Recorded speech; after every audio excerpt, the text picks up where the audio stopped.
Welcome to Mission Undercover. Joining me today is Azdean ElMoustaqim. He is the host of the Destination Morocco podcast.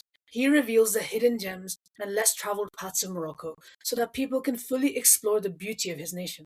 We're going to discuss the power of podcasts and digital media, how travelers can connect to the authentic experiences of a nation, and how connections can be built across cultures to foster unity rather than division.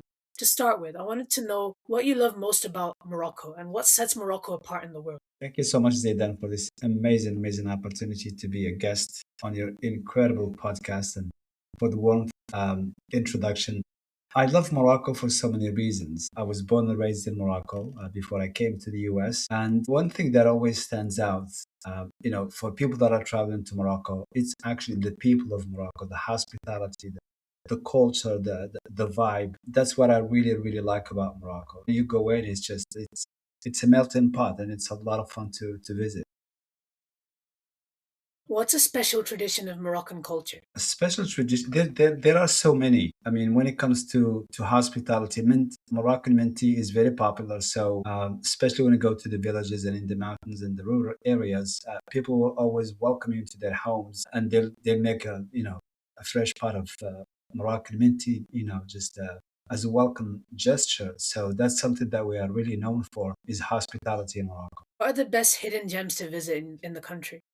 So in the country, well, the country really is different, from the north side to the south side to the desert. So in 2025, one of the trends that we realized that people want to go and immerse themselves with the locals, especially whether it's lunch with a family in the mountains, or visit the nomad in the desert, or visit some people that still live in a cave in certain areas in Morocco. So, immersive experience with the local, I would say that's definitely the one immersion trend traveling to Morocco. What barriers do you think there are to people actually visiting Morocco? Oh, that's a good question. There are so many actually, because the number one, I would say, is what they see in the media versus what actually Morocco is. Their perception is most of the time is incomplete, or I would say is inaccurate. Then when you say Morocco and you say, hey, it's a Muslim country, I'm very afraid something's gonna happen to me, they're gonna hurt me, harm me. Then when you say, hey, it's in Africa, it's kind of still unknown in a way, especially to North America. Comparing Europe, Europe is very familiar with Morocco. Morocco is very popular. It's easy for them to go. A few hours there in Morocco. They can spend a weekend in Morocco. Perfect. But the audience from United States or Canada, it takes a half a day or probably sometimes 2 days, depending on how they get to Morocco. So those are, I would say, the most difficult. And again, people are afraid and say, hey, safety is a big concern. How do I get, dressed the way, I don't want to offend the locals. I don't want to offend the culture. What do I wear when I get to Morocco? So there's a lot of misconceptions. Zaydan, you're absolutely right. What's the best food to eat in Morocco? Oh my goodness. You speak my language. Actually, Morocco is very diverse when it comes to food, Zaydan. Last year, we ranked number one cuisine internationally. So anything that you can think of, from vegetarian dishes, tagine, couscous, lamb, beef, goat. It's just the cuisine is really diverse, and you will not be disappointed. Going from home cooked meals to street food is it's really incredible. So tagine and couscous are definitely the top popular dishes in Morocco. What top tips do you have for people who are visiting for the first time to get the most out of their experience? That's a really good one. I would say first, lower your expectations, be open minded, because if you have high expectations, you will be disappointed. Be open minded because you're going to see some things you're going to like, some things you're not going to like. But at the end, you're going to depart with a lot of really great memories. And then just soak all the experience, let it soak in, enjoy it. Every moment you're in Morocco, just enjoy it and have fun. That's the most important thing, is just to have fun. People travel because they want to have fun. So Morocco is no different, Zeda. Tell me more about your podcast now. What do you explore on the podcast and how does it help travelers? Oh, that's a good one. The podcast we started back in 2021. We did a little bit of homework and research. Then we launched it in 2022. When we created the podcast, me and my producer Ted, I didn't know where I wanted to take the podcast or where to go with it, but I knew that we needed some platform or a medium where we can share really valuable content for people that are traveling to Morocco. And along the way, we get some business out of it, and people who cannot book their own or, um, make their own itineraries, we can do that for them from A to Z. So that's how really the podcast started. And then we realized that then later on that a lot of people, they do find the content very valuable. So they don't really need to book directly with us. They just do the homework on their own and get all the information through the podcast and travel to Morocco. Yeah. How does it actually improve the image of Morocco on the global stage and help people understand it more? That's a good one.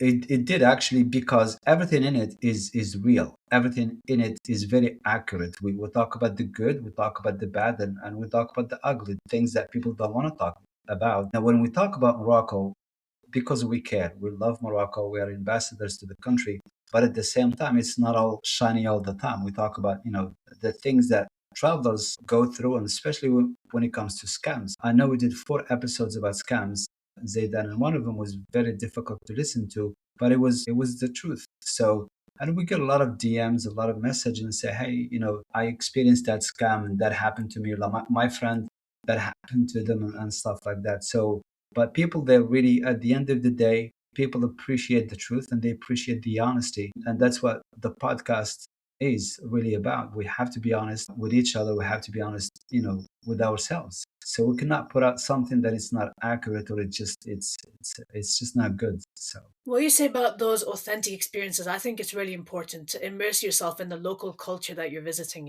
So, how can people actually properly connect with authentic Moroccan culture when they're visiting? I would say it's very difficult for them to do it on their own. They definitely need somebody. They need to hire somebody, a company like us, a tour operator or a travel agent who goes through a tour operator, and that's really the best way to experience those, the experiencing the locals and spending some time with them, and just having, part of your itinerary, or, is really involved with the locals. So. Doing it on them by themselves, it's going to be challenging, especially if it's just the first time they're traveling to Morocco. Then it's going to be really difficult. So, how does the country blend its modernity and its current culture with its traditions from the past? Oh, that's a good one. When you go to Fez, for example, and when you go to Marrakesh, especially Marrakesh is a little bit more developed in a way, so quick for the last 3 decades. Before that, used to be a very small city, you know, culturally and everything. But then with development and technology and new things and everything, so it developed quite a bit. But then when you look at Fas, Fas is the oldest city in Morocco, Zaydan. And then when you look at it, Fas still holds a lot of those traditions that a lot of other cities let go or gone, or it's very rare to see them. So if you truly want to see Morocco like 100 years ago, I would say definitely go to Fas. And if you want to see something new, something old, I would say the combination of that is that you're gonna definitely find it in Marrakesh. So it's a really good blend as well. How can we use travel and tourism to build connections between cultures and build unity between different communities of people? It is doable. You just have to be open-minded, and through hospitality, through tourism, we can do those. We can build those bridges. And again, when you visit Morocco, the most difficult part is when you say goodbye to everybody that you have, came in contact with, and it's really really good opportunity for everybody to stay, in contact, especially now with social media and WhatsApp. Everybody stays in contact. You're helping communities getting closer and closer to each other. Doesn't matter what the distance is and how far they are from each other. I think your work is really important to help people actually experience Morocco as best they can.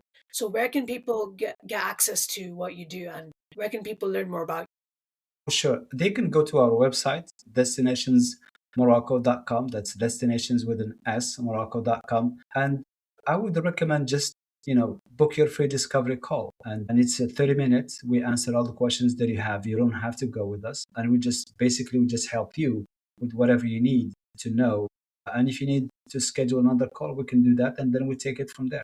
If we're a good fit, we can move forward. If not, we'll make recommendations for you and stuff like that. Thanks so much for your time. Thanks for joining me. Thank you Thank you, so much. everyone, for watching and listening. Make sure to subscribe and follow, and make sure to check out Destination Morocco, their website. If you want to book a call, please get in touch with them. This has been Mission Undercover, and I hope to see you all next time. Bye. Thank you so much.